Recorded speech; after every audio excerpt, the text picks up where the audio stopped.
तो अभी जो हमारे पीछे इतना बड़ा रैली है, ये किस चीज का रैली आप बता सकते हैं क्या? बिल्कुल, ये जो कुर्मी समाज के लोग हैं, ये आदिवासी बनना चाहते हैं, जो कि सरासर गलत है।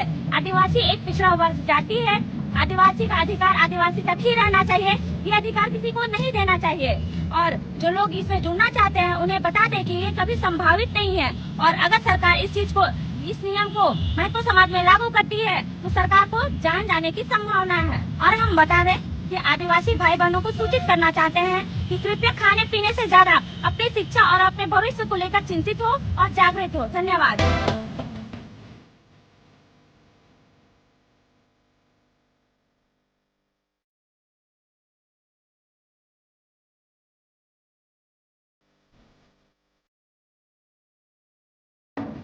तो दोस्तों सचमुच ये काफी ज्यादा बड़ा प्रोटेस्ट है। एंड दोस्तों ये जो वीडियो है ना, ये वीडियो पे इतना ज्यादा शेयर करो कि सारे लोगों तक पहुंच जाना चाहिए।